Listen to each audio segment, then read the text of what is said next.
భారతదేశంలో మళ్ళీ కోవిడ్ లాంటి పరిస్థితులు రాబోతున్నాయా? ప్రజలందరికీ ఇక్కట్లు తప్పవా? ఇక మనకి ఇప్పుడు పెట్రోల్ డీజిల్ దొరకడం చాలా కష్టమేనా? ఎల్పీజీ సిఎన్జీ లాంటి గ్యాస్ కూడా ఇంటి వరకు రావడం, డొమెస్టిక్ హౌస్ కు రావడం చాలా కష్టమా? వీటన్నిటికీ సమాధానమే ఈ రీలు. గుర్తుపెట్టుకోండి, ఎక్కడా కూడా మన ప్యానిక్ అవ్వాల్సిన సిచ్యువేషన్ లేదు. ఆల్రెడీ జనాలందరూ ప్యానిక్ అయిపోయి కోవిడ్ లాంటి సిచ్యువేషన్ వస్తుందని మోడీ అంటే దాన్ని తప్పుగా అర్థం చేసుకుని లాక్డౌన్ జరిగిపోతుంది, వర్క్ ఫ్రం హోమ్ జరిగిపోతుంది, జనాలు ఇంట్లో ఉండమంటారంట అని చెప్పి పెట్రోల్ బంకుల్లో డీజిల్ బంకుల్లో ఘోరంగా గుమికూడి వాళ్ళకు కూడా పెట్రోల్ అయిపోయేంత వరకు చేశారు. ఆటోమేటిక్ ఒకేసారి 1000 మంది వెళ్ళి పెట్రోల్ కొట్టమంటే ఏ పెట్రోల్ బంక్ కొడికైనా ఉన్న ట్యాంకులో పెట్రోల్ అయిపోతే మళ్ళీ రీఫిల్ చేసుకోవాలి. ఒకేసారి ఏటీఎం మీద 1000-2000 మంది వెళ్ళి పడితే ఆటోమేటిక్ ఏటీఎంలో డబ్బులు అయిపోతాయి, బ్యాంకులో డబ్బులు అయిపోయినట్టు కాదు.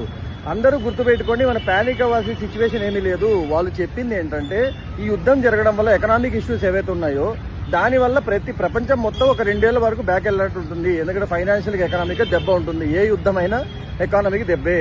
కాబట్టి అందరూ జాగ్రత్తగా ఉండండి. అనవసరమైన ఇన్వెస్ట్మెంట్ పెట్టుకోకుండా నా సజెషన్ ఏంటంటే మీ దగ్గర కానీ ఎమర్జెన్సీ ఫండ్ ఏదైనా ఉంటే ఆ ఎమర్జెన్సీ ఫండ్ క్యాష్ రూపంలో మీ దగ్గర ఉంచుకోండి. 2027-2028లో రెసెషన్ వచ్చే ఛాన్సెస్ ఉన్నాయి. ఎందుకంటే యుద్ధాలన్నీ చాలా ఘోరంగా జరిగాయి కాబట్టి ఆ టైంలో మనకి ఇన్వెస్ట్మెంట్ లా ఉండడం కన్నా మన దగ్గర లిక్విడ్ క్యాష్ గా కాస్త ఎమర్జెన్సీ ఫండ్ ఉండడం ఎప్పటికైనా ముఖ్యము. ప్రతి ఇంటికి షేర్ చేయండి. ఎవ్వరూ టెన్షన్ పడాల్సిన అవసరం లేదు.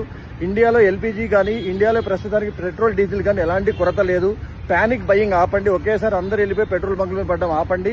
ఎలాంటి ఇబ్బంది లేదు. ప్రశాంతంగా రాబోయే పండుగలు చేసుకుని అందరూ సుఖంగా ప్రశాంతంగా సంతోషంగా ఉండండి.